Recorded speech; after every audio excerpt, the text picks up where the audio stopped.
Hello guys, welcome to my YouTube channel. My name is Harjeet Kaur. आज हम discuss करेंगे 10th of April के daily current affair questions. तो अगर आपको इस पर्टिकुलर लेक्चर की पीडीएफ चाहिए तो उसके लिए आप मेरा टेलीग्राम चैनल भी ज्वाइन कर सकते हो। तो शुरू करते हैं। सबसे पहले देखते हैं important days. 10th of April को होता है world homeopathy day. World homeopathy day आता है 10th ऑफ अप्रैल को। अब इस साल का ये जो वर्ल्ड होम्योपैथी डे है, इसका थीम क्या है? तो थीम है empowering research enhancing proficiency, a homoeopathy symposium. Empowering research, homoeopathy में रिसर्च को और बढ़ाना है और प्रोफिशिएंसी को भी इंक्रीज करना है। ये है इस साल का थीम। अब ये होम्योपैथी डे जो है ये सेलिब्रेट क्यों किया जाता है? ये सेलिब्रेट किया जाता है क्योंकि इस दिन 10th ऑफ अप्रैल को जो होम्योपैथी सिस्टम के फादर है, उनका क्या होता है? उनकी बर्थ एनिवर्सरी होती है, राइट। तो फाउंडर एंड फादर कौन है होम्योपैथी सिस्टम के? Doctor Christian Frederick Samuel Hahnemann. Doctor Christian Frederick Samuel Hahnemann. तो इस दिन इनका बर्थडे होता है, बर्थ एनिवर्सरी होती है। तो इन्हीं की बर्थ एनिवर्सरी पे इनको एक तरह से ट्रिब्यूट देने के लिए जो वर्ल्ड होम्योपैथी डे है वो सेलिब्रेट किया जाता है। तो इनको क्या बोलते हैं? Founder and father of homeopathy system. और 10th ऑफ अप्रैल से लेकर 16th ऑफ अप्रैल के बीच में जो वीक होता है, इस वीक को सेलिब्रेट किया जाता है as a world homeopathy week, right. Next चलते हैं क्वेश्चंस पे। तो आज का फर्स्ट क्वेश्चन है जुआ विंसे पेरेस मोरा। जुआ विंसे पेरेस मोरा, अभी रिसेंटली इनकी डेथ हो चुकी है। ये वर्ल्ड के ओल्डेस्ट मैन थे। तो ये कौन सी कंट्री के थे? तो ये थे वेनेजुएला के। और इनका जो नाम है ये गिनीज बुक में भी आ चुका है। कब ऐड किया था? 2022 के अंदर इनका नाम गिनीज बुक में ऐड करा था। उस टाइम पे ये थे 112 ईयर्स के थे। और अब इनकी डेथ हुई है, जब इनकी डेथ हुई है तो ये 114 ईयर्स के थे, राइट। नेक्स्ट है who has been appointed as new ASSOCHAM president. ASSOCHAM के नए प्रेसिडेंट अपॉइंट हुए हैं। एसोचैम की फुल फॉर्म क्या है? Associated chamber of commerce and industry of India. Associated chamber of commerce and industry of India. तो इसके नए प्रेसिडेंट अपॉइंट हुए हैं। तो प्रेसिडेंट का नाम क्या है? संजय नायर। प्रेसिडेंट का नाम क्या है? संजय नायर। एसोचैम के नए प्रेसिडेंट संजय नायर। नेक्स्ट है who wins 56th national kho kho championship. 56th national kho kho championship कौन सी टीम ने जीती है? तो ये जीती है महाराष्ट्र की टीम में। महाराष्ट्र टीम ने जीती है 56th national kho kho championship. कहाँ पे हुई थी ये चैंपियनशिप? ये चैंपियनशिप हुई थी दिल्ली के Karnal Singh stadium and Indira Gandhi indoor stadium में ये चैंपियनशिप करवाई गई थी। और जो विनिंग टीम है, विनिंग टीम को मिलेगा 3 लाख तक का cash prize and trophy. 3 lakh का कैश प्राइज और ट्रॉफी मिलेगी। और जो रनर्स अप हुएंगे उनको क्या मिलेगा? उनको 2 लाख रुपए का cash prize and trophy. Got it? Next है name first Indian company certified with ASI performance standard. ASI performance standard, ASI की फुल फॉर्म क्या है? Aluminium stewardship initiative. ASI performance standard, right. तो पहली इंडिया की कौन सी कंपनी है जिसको सर्टिफाई किया गया है, जिसको सर्टिफिकेशन मिली है ASI परफॉर्मेंस स्टैंडर्ड की? तो नाम है बाल्को, वेदांतास बाल्को। वेदांतास बाल्को को ये सर्टिफिकेशन मिली है। किस लिए मिली है? For the manufacture and supply of a wide range of primary aluminium products. Primary aluminium products की मैन्युफैक्चरिंग के लिए और सप्लाई के लिए at its facility in Korba, Chhattisgarh, right. और ये 3 सस्टेनेबिलिटी पिलर्स पे काम करती है। कौन से ये 3 सस्टेनेबिलिटी पिलर्स है? एक है इन्वायरमेंट, दूसरा है सोशल और तीसरा है गवर्नेंस, राइट। नेक्स्ट है, how long is doctor Manmohan Singh tenure in Rajya Sabha. Rajya Sabha के अंदर डॉक्टर मनमोहन सिंह जी का टेन्योर कितना रहा है। अभी रिसेंटली 3 अप्रैल को इन्होंने राज्यसभा से रिटायरमेंट ले ली है। तो इनका अब तक का जो टेन्योर रहा है वो 33 ईयर्स का रहा है। 33 ईयर्स का इनका टेन्योर रहा है। 1991 में जो एलपीजी रिफॉर्म्स आए थे उस टाइम पे ये इंडिया के फाइनेंस मिनिस्टर थे, राइट। और इनको फादर ऑफ एलपीजी रिफॉर्म्स भी बोला जाता है, राइट।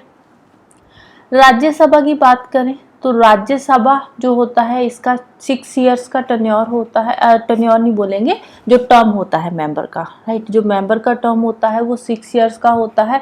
और हर 2 साल बाद राज्यसभा के जो 1/3 मेंबर है वो क्या है, दोबारा से री इलेक्ट होते हैं। इलेक्ट होकर आते हैं, रिटायर हो जाते हैं, या जिस तरह भी आप बोलो। हर 2 साल बाद इलेक्शन होती है राज्यसभा के अंदर और 1/3 मेंबर जो है उनकी इलेक्शन करवाई जाती है। और जो मेंबर का टेन्योर होता है वो कितना होता है, 6 ईयर्स का होता है। और टोटल मेंबर कितने होते हैं राज्यसभा के अंदर, 250 मेंबर्स होते हैं। And out of this 250 members 12 nominated होते हैं, nominated by the president of India. और 238 मेंबर्स जो होते हैं वो इलेक्टेड होते हैं, राइट। मैक्सिमम मेंबर कितने होते हैं राज्यसभा के, 250। इसमें से 12 नॉमिनेटेड होते हैं और 238 इलेक्टेड होते हैं, राइट। नेक्स्ट है मिथ वर्सेस रियलिटी रजिस्टर। ये क्या है, ये एक तरह का पोर्टल है जो रिसेंटली लॉन्च किया गया है। और इसको लॉन्च किसने किया है, इलेक्शन कमीशन ऑफ इंडिया ने लॉन्च किया है। कि इलेक्शन से रिलेटेड जो भी कंप्लेंट्स है, लाइक किसी को अगर पता चला कि कहीं पे पैसे का लेन देन चल रहा है, कुछ भी करप्शन हो रही है, तो उससे रिलेटेड जितनी भी कंप्लेंट्स है उसको यहाँ पे जो है वो जहाँ पे क्या किया जाएगा, उनको रजिस्टर किया जाएगा। मिथ वर्सेस रियलिटी रजिस्टर जो पोर्टल है उस पर आप अपनी कंप्लेंट जो है वो दर्ज करवा सकते हो, राइट। नेक्स्ट है 1 व्हीकल 1 फास्टैग नॉर्म्स। अब ये इम्प्लीमेंट हो चुके हैं कि एक व्हीकल पे एक ही फास्टैग होगा, राइट। जैसे कि कई बार क्या होता है, क्योंकि गाड़ियों पे 2-3 फास्टैग लगे होते हैं, कोई एक्सिस बैंक का है, कोई पेटीएम का है, कोई कहीं से है, तो अलग अलग जो फास्टैग लगे होते हैं। अगर 2-3 फास्टैग लगे होंगे तो उसमें से वर्किंग फास्टैग सिर्फ एक ही होगा जो कि रीसेंट है। रीसेंट वाला जो फास्टैग होगा वही वर्किंग माना जाएगा और उसी से पैसे काटे जाएंगे, राइट। एक व्हीकल पे सिर्फ एक ही फास्टैग लगेगा और एक फास्टैग पे और एक ही व्हीकल चलेगा, राइट। ये नॉर्म्स इंप्लीमेंट हो चुके हैं।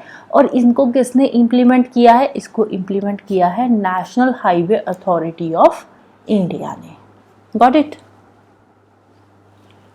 Next, where is the headquarter of Indian Institute of astrophysics.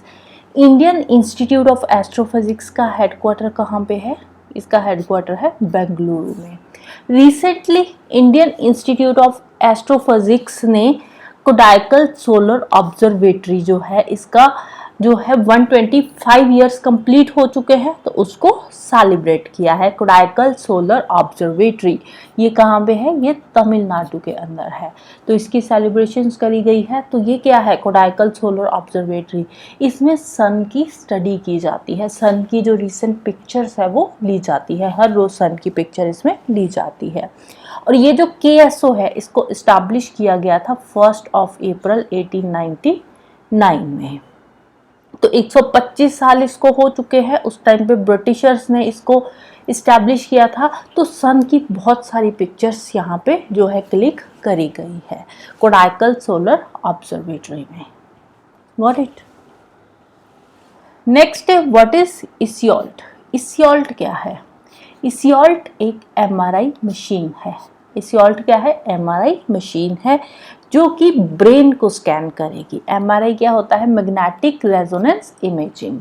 तो ब्रेन की इमेजेस ये बनाती है, बनाती नहीं है मतलब लेती है। और यहाँ पे जो ब्रेन की पिक्चर ली जाती है वो पहले की जो MRI मशीन्स है उससे ज़्यादा जो क्लैरिटी में पिक्चर्स ली जाती है ब्रेन की। तो यहाँ पे जो ब्रेन से रिलेटेड जो भी डिजीजेस वगैरह होती है उनको अब और ज़्यादा अच्छी तरह से समझा जाएगा, राइट। अब ब्रेन से रिलेटेड डिजीजेस के बारे में पता चलेगा तो धीरे धीरे उसका जो ट्रीटमेंट है वो भी सामने आएगा, राइट।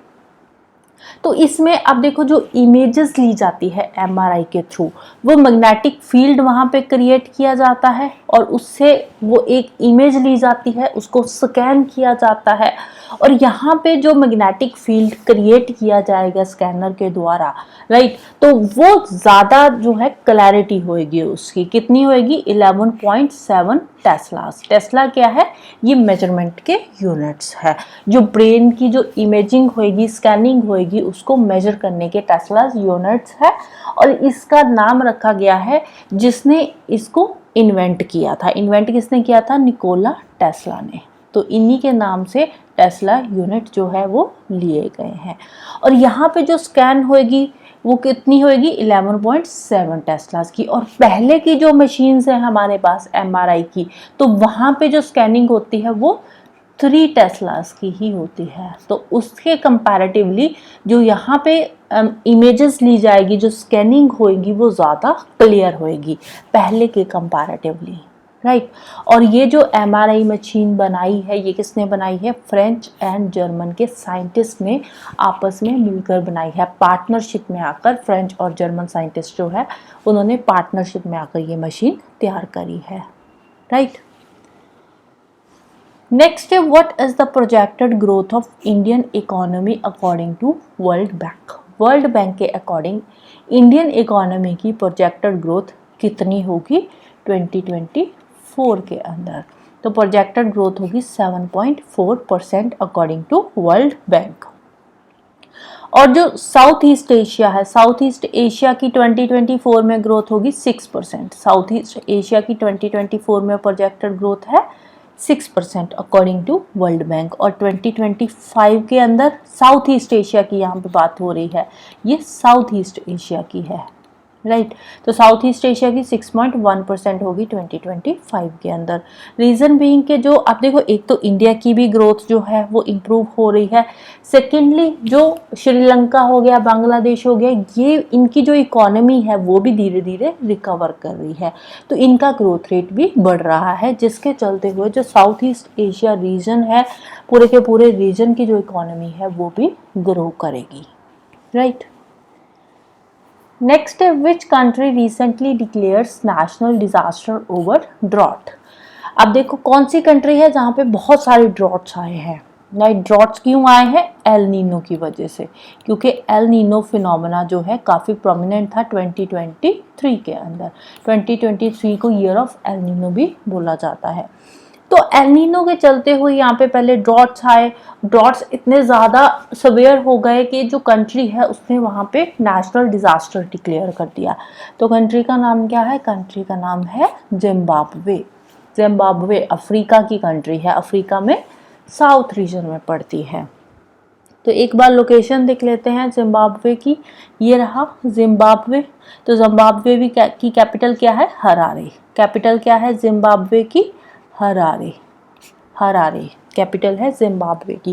टोटल कितनी कंट्रीज जिम्बाब्वे के साथ बॉर्डर शेयर करती है? तो टोटल 4 कंट्रीज जिम्बाब्वे के साथ बॉर्डर शेयर करती है। कौन कौन सी? एक तो है बोत्सवाना, फर्स्ट वन। सेकंड आ जाएगी ज़ाम्बिया, थर्ड वन मोज़म्बिक, ये सारा मोज़म्बिक का ही एरिया आ जाता है यहाँ तक, यहाँ से लेकर पूरा का पूरा मोज़म्बिक। और फोर्थ आ जाएगी साउथ अफ्रीका, राइट। फोर्थ है साउथ अफ्रीका।